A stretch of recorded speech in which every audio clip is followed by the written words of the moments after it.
So to close this session, we're going to go into a fireside chat.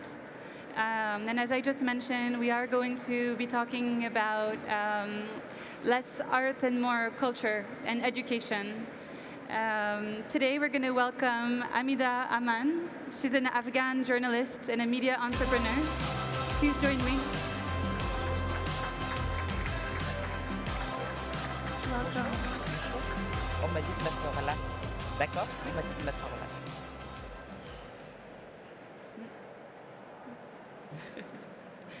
Welcome, Hamida. Thank you for joining us here today. I'm going to give a brief introduction and then we'll go into your work. So Hamida is an Afghan journalist and a media entrepreneur. She's the founder of the Begum organization for women and a platform that uses radio, television, and digital tools to provide education and amplify the voices of Afghan women and girls. Yes, thank you very much. So thank you for joining us today. We did have, for those of us who have been with the session the entire time, a little bit of an introduction about the context in Afghanistan, but I think hearing it from your perspective as well might be helpful for those who are just joining us. Tell us a little bit about your work. Sure. As Mr. Zarmast explained the situation of Afghanistan, and you know it through media, that 3 years ago in August 2021, the Taliban took over, and the entire society, our entire society changed, especially for women. And I'm working in media for more than 20 years, and I could see that the situation will change, and women will suffer from that. That's why I launched a radio station 6 months before the arrival of Taliban, and this radio station is still alive, is still broadcasting. We went through many challenges, but it's named Radio Begum, and it's still in Afghanistan and trying to help women in this difficult situation. Can you tell us what you broadcast on the radio and a little bit about the programming? The programming, the mission that our aim is mostly to bring education to the country. So it's to educate women and to help women and to create a safe space for women to interact and to discuss. And this radio station provides educational content, so meaning we are recording classes, and we are broadcasting these school programs through the radio. And besides that, we are providing mental health support. So psychologists are taking phone calls from listeners who tell us about these problems. They share their stories, and they ask for guidances. Same with doctors. So we are providing mental health, but also health support, but also talking about women's rights in the perspective of Islam. And all these programs are call-in programs. So it means the listeners, the women who are listening us all of inside the country can call us and interact with our specialists, with our animators, journalists, in order to create bridges and in order for them to not to feel alone, to feel less lonely, and to feel there is a network of women who are sharing the same stories and the same struggles. So from our vantage point here, sitting in a country where we have freedom of speech, it's a bit challenging to understand, how you might be circumventing censorship. Can you tell us a little bit about what that actually looks like? Mr. Zarmast was talking about the music, and now under Taliban time, we have all radio stations or TV channels are not allowed to broadcast any kind of music. So imagine we have a radio station but without music, without any joy. We are even not allowed to laugh, and we cannot even we have been banned to broadcast any kind of poetry as well. And for instance, we are not doing any politics. This is the first thing, that because by doing politics, we will put ourselves at risk, and our first mission is mostly education. So through 6 hours of this kind of programs. But besides the radio station, we decided to go one step forward and to provide provide also education through videos, and this is the next step of digital work that we did. But coming back to the censorship, I forgot to mention that first, in order for us to be able to broadcast and to work, men and women should be totally separated in the field space, in the workspace, sorry. And then we are not doing any politics, we are not doing music, and everything is monitored. For instance, we have been banned to talk about contraceptions, which is pity for a radio station dedicated to women. So we provide this. We are allowed to work, we are allowed to communicate, but we're very much framed. That's why we decided that it's important not to wait to be stopped in Afghanistan, and because we had this sword of Damocles above our head, and the regime could stop us at any time, I decided that it will be also a time to maybe to have a media based outside of Afghanistan in order to create different bridges and to have much more freedom. For the day we are stopped in Afghanistan, we can keep going with this broadcast through satellite from Paris. And this is what we do. We launched 1 year ago in March 2024 a TV station broadcasting from Paris to Afghanistan.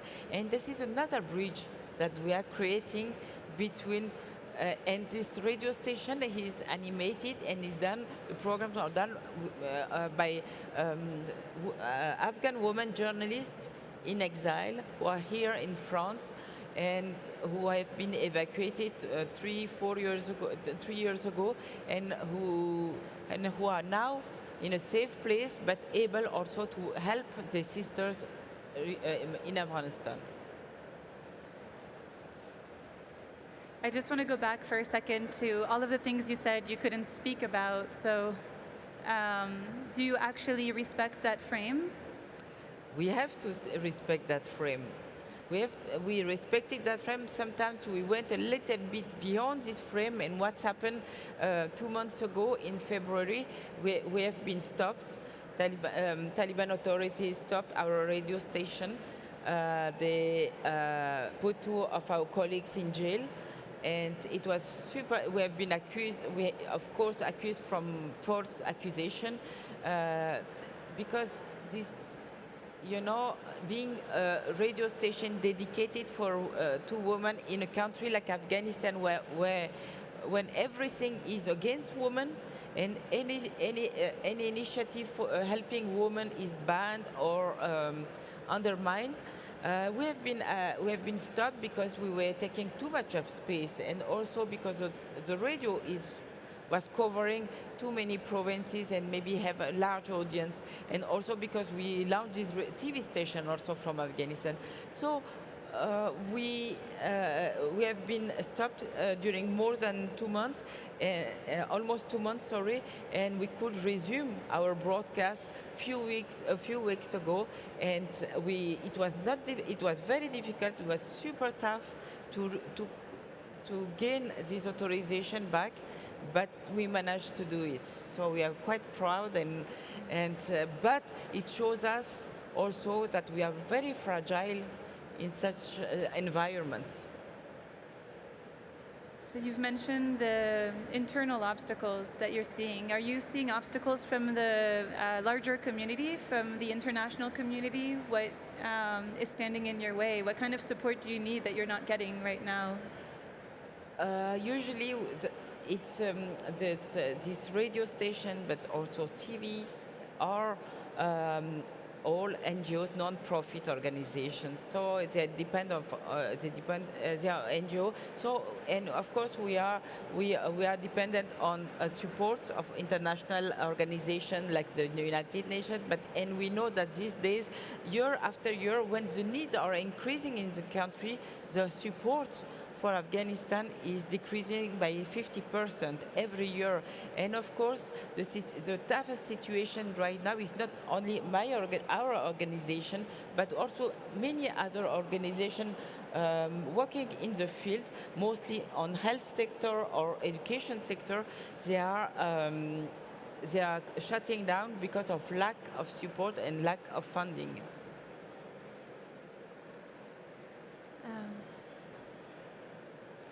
That's one piece, and there's something else that came up in the first conversation we had together, where you were mentioning that there's some maybe media fatigue as well around Afghanistan and in general. Do you want to tell us a little bit about what you're perceiving? Sure.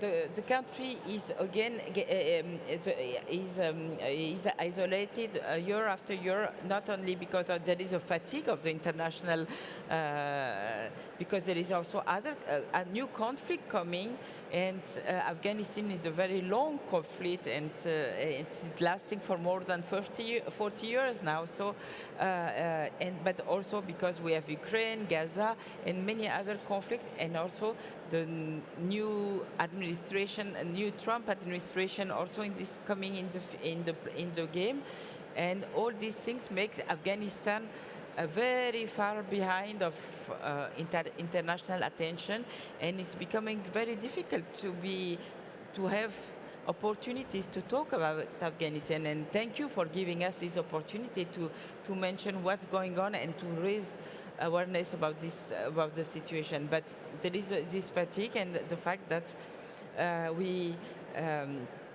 and also the country is isolated on purpose, because the regime is isolated the country as well by not giving any visa to journalists.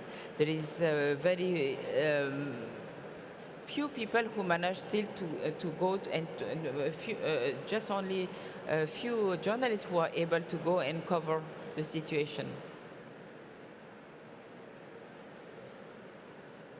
From there, I'd love to be able to talk about the tools that you use as well. So we talked a little bit about the obstacles, but in terms of new opportunities, we're seeing AI blossom. You're now mentioning that you're going towards TV. When we first talked, you mentioned having thousands and thousands of videos. So you're growing this bank of content.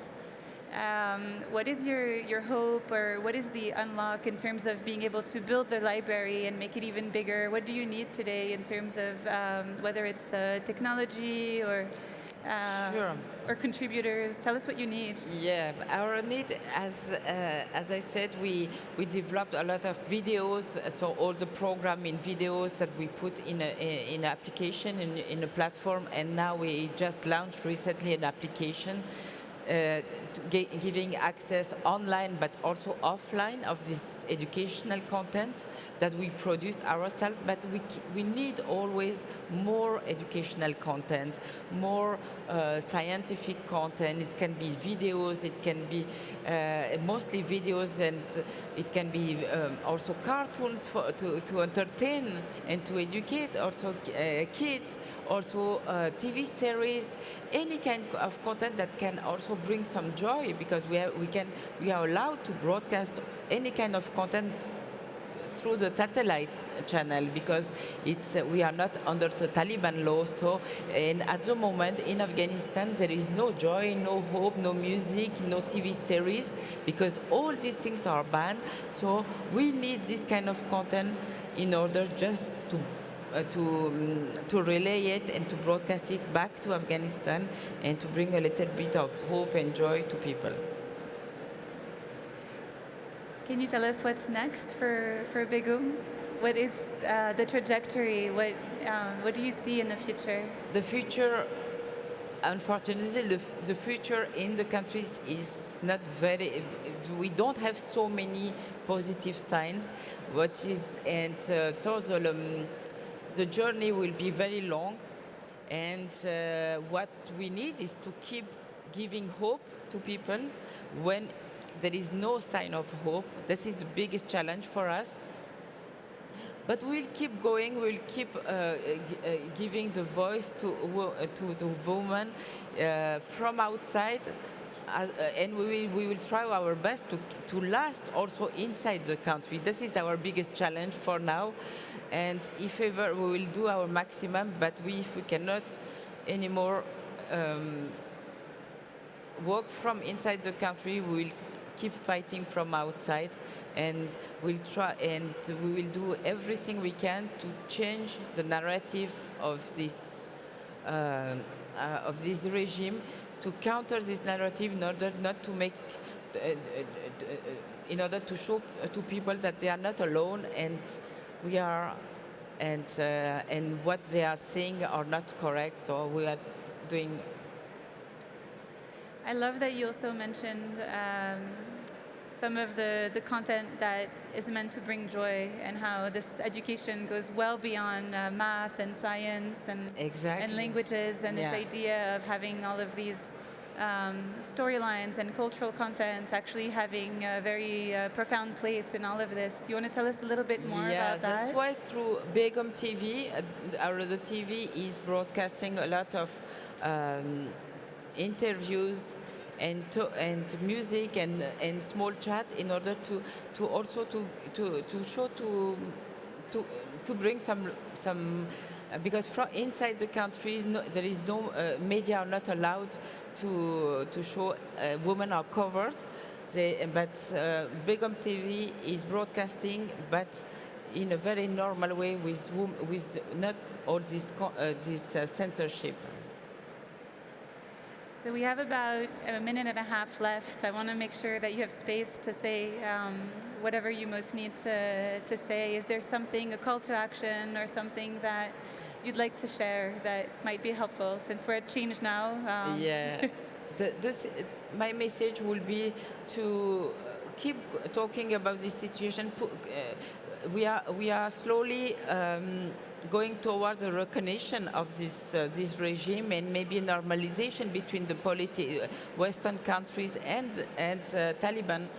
And my message will be to keep pushing pressure on on Western governments to condition this recognition to a respect of human rights in Afghanistan. This is the most important thing. First, they show a sign of openness by reopening the schools, for instance, and then we accept them as a counterpart or a recognized regime. This will be my message. Thank you. Thank you very so much for being with us today. Thank you very much.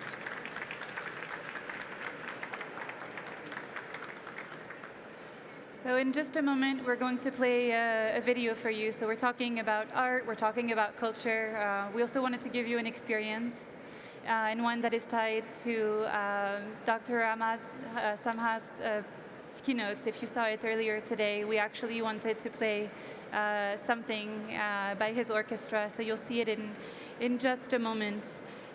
So it's the Afghanistan National Institute of Music that is playing in this video, and it is called Together We Rise. So I don't know if the tech team has it queued up.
آشفتم شوق ارمد صفحه تقدیر هرچند تو را خلق بگویند که فلانه از ظاهرت افراد بشستند و کنون تو نوره که نهان گشت از دیری زمانه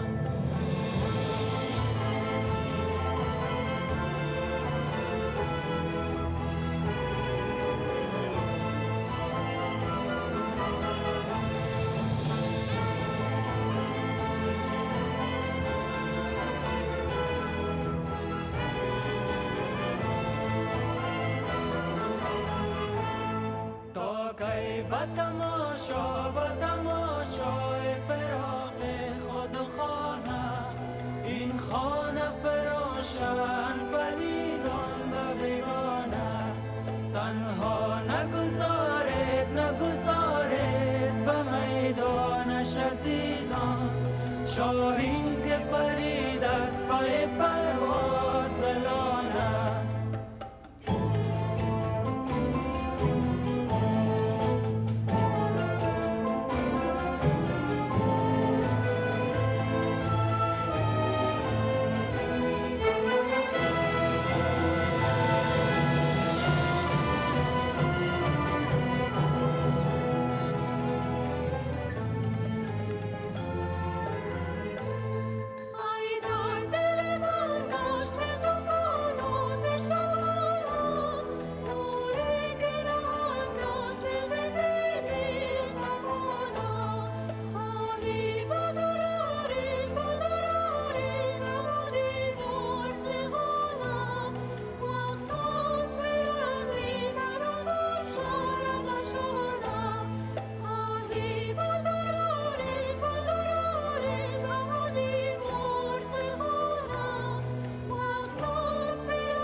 So if you haven't been with us for the entire section, the founder of the Afghanistan National Institute of Music, Dr. Ahmad is actually sitting right here and is with us today.